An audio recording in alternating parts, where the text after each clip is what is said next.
ध्याये नित्यं महेशं रजतगिरिनिभं चारुचन्द्रावतंसं रत्नाकल्पोज्ज्वलाङ्गं प्रशमृगवारावेतिहस्तं प्रसन्नं पद्मासीनं समन्तास्तुतमं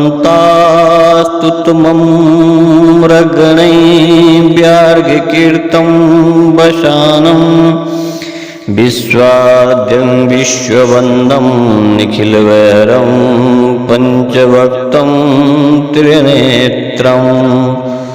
नमः पार्वतीपतये हर हर हर। रवि प्रदोष व्रत को बहुत उत्तम फलदायी व्रत माना गया है। इस व्रत को करने से व्यक्ति को भगवान शिव की विशेष कृपा प्राप्त होती है। तो आइए जानते हैं मार्च महीने की आखिरी प्रदोष व्रत कब है, साथ ही जानते हैं प्रदोष व्रत का पूजा विधि और महत्व। प्रदोष व्रत हर महीने शुक्ल पक्ष और कृष्ण पक्ष में पड़ता है। प्रदोष व्रत को बहुत ही शुभ फलदायी माना गया है। मान्यताओं के अनुसार प्रदोष व्रत को त्रयोदशी के नाम से भी जाना जाता है। इस व्रत को करने से महादेव की विशेष कृपा प्राप्त होती है। ऐसा कहा जाता है कि जो व्यक्ति प्रदोष काल से भगवान शिव का पूजन करता है, जो कोई भी व्यक्ति प्रदोष काल में भगवान शिव का पूजन करता है, उसे सभी कष्टों से मुक्ति मिलती है। इसी के साथ मार्च महीने की आखिरी प्रदोष व्रत 19 मार्च को रखा जाएगा। इस बार प्रदोष व्रत रविवार को है, इसे रवि प्रदोष भी कहा जाएगा। पंचांग के अनुसार 19 मार्च को त्रयोदशी तिथि का आरंभ सुबह 8:58 पर होगा और इसका समापन 20 मार्च को सुबह 4:56 पर होगा। भगवान शिव की पूजा के लिए प्रदोष काल को सबसे उत्तम माना गया। 19 मार्च को प्रदोष काल 6:35 और 8:55 तक रहेगा। भगवान शिव को भोले भंडारी के नाम से भी जाना जाता है। कहा जाता है कि भगवान शिव आसानी से प्रसन्न हो जाते हैं। भगवान शिव को प्रसन्न करने के लिए त्रयोदशी के दिन सुबह स्नान आदि कर ले। इसके बाद घर में घी का दीपक जलाकर सुबह के समय पूजा कर ले। भगवान शिव की उपासना के लिए प्रदोष काल को सबसे उत्तम माना गया। प्रदोष काल में लाल रंग के ऊनी आसन पर बैठे, इसके बाद शिवलिंग पर गंगा जल चढ़ाए, इसके बाद दूध दही और शहद और जल अर्पित करें। इसके बाद भगवान शिव को चंदन का तिलक, अक्षत, भस्म आदि अर्पित करें। फिर से सम्मी के पत्ते, बेलपत्र, रुद्राक्ष आदि चढ़ाएं। इसके बाद घी का दीपक जलाकर प्रदोष व्रत की कथा पढ़ें। साथ ही रुद्राक्ष की माला से भगवान शिव के मंत्र का जाप करें। पूजा के अंत में भगवान शिव की आरती जरूर करें। फिर भगवान को भोग लगाकर सभी को प्रसाद बांट दे और अंत में खुद भी प्रसाद खा ले। मान्यता के अनुसार इस व्रत को करने वाले से व्यक्ति की आयु लंबी होती है और भगवान शिव की कृपा भी बनी रहती है। साथ ही भगवान शिव अपने भक्तों के सभी कष्ट हर लेते हैं और व्यक्ति को अंत में मोक्ष की प्राप्ति होती है। प्रेम से बोलिए शंकर भगवान की जय। आइए सभी श्रोतागण कथा श्रवण करते हैं। रवि प्रदोष व्रत कथा सुनते हैं। एक समय सर्व प्राणियों के हितार्थ परम पावन भागीरथी के तट पर ऋषि समाज द्वारा विशाल गोष्ठी का आयोजन किया गया। इस सभा में व्यास जी के परम शिष्य पुराण वेता सूत जी महाराज हरि कीर्तन करते हुए पधारे। सूत जी को आते हुए देखकर शौनकादि 88,000 ऋषि मुनियों ने खड़े होकर उन्हें दंडवत प्रणाम किया।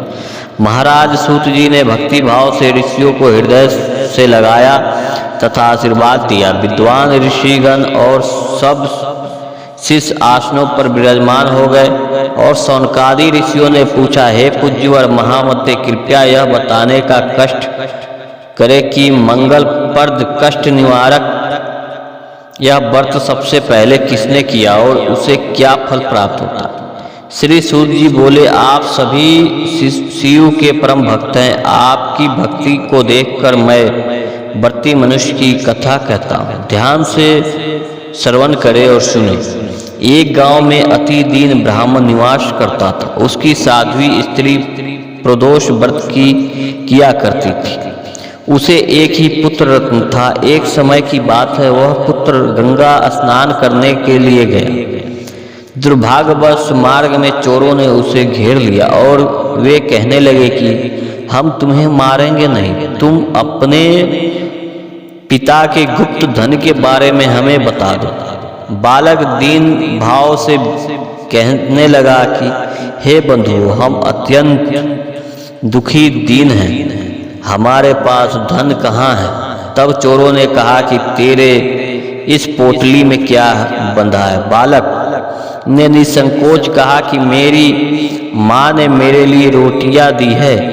यह सुनकर चोरों ने अपने साथियों से कहा कि साथियों, यह बहुत ही दीन दुखी मनुष्य है, अतः हम किसी और को लूटेंगे। इतना कहकर चोरों ने उस बालक को जाने दिया। बालक वहां से चलते हुए एक नगर में पहुंचा। नगर के पास एक बरगद का पेड़ था। वह बालक उसी बरगद के वृक्ष की छाया में सो गया। उसी समय उस नगर में के सिपाही चोरों को खोजते हुए उस बरगद के वृक्ष के पास पहुंचे और वह बालक को चोर समझकर बंदी बना राजा के पास ले गए। राजा ने उसे कारावास में बंद करने का आदेश दिया।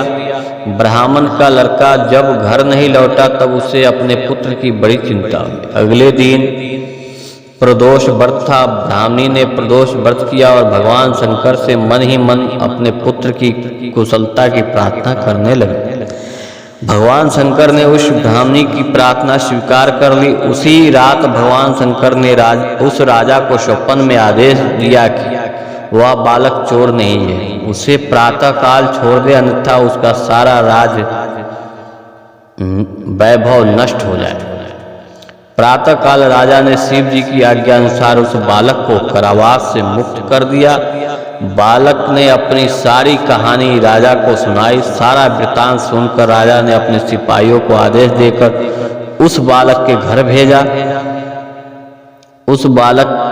के घर भेजा और उसके माता पिता को राज दरबार में बुलवाया। उसके माता पिता बहुत ही भयभीत थे। राजा ने उन्हें भयभीत देखकर कहा कि आप भयभीत ना हो, आपका बालक निर्दोष है। राजा ने ब्राह्मण को 5 गांव दान में दिया, जिससे कि वे सुखपूर्वक अपना जीवन व्यतीत कर सके। भगवान शिव की कृपा से ब्राह्मण परिवार आनंद से रहने लगे। अतः जो भी मनुष्य रवि प्रदोष व्रत करता है, वह प्रसन्न और निरोग होकर अपना पूर्ण जीवन व्यतीत करता है। प्रदोष व्रत की पूजा की विधि जो है इस प्रकार है। प्रदोष व्रत करने के लिए सुबह जल्दी उठकर सबसे पहले स्नान करना चाहिए। इसके बाद भगवान शिव जी की पूजा आज के दिन जरूर करनी चाहिए। भगवान शिव को बेलपत्र, अक्षत, फूल, धूप, दीप, चंदन, फल, पान, सुपारी आदि चढ़ाना चाहिए। भगवान शिव के साथ साथ माता पार्वती की भी विधिवत पूजा की जानी चाहिए। प्रदोष व्रत रखने से यश और दाम्पत्य जीवन की सुख शांति का फल मिलता है। इस दिन पूरे घर की साफ सफाई जरूर करनी चाहिए। रवि प्रदोष का व्रत रखने से जीवन में सुख शांति, यश, निरोग जीवन और लंबी आयु प्राप्त होती है।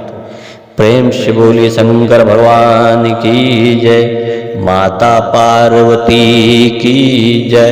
हम हर हर हर महादेव।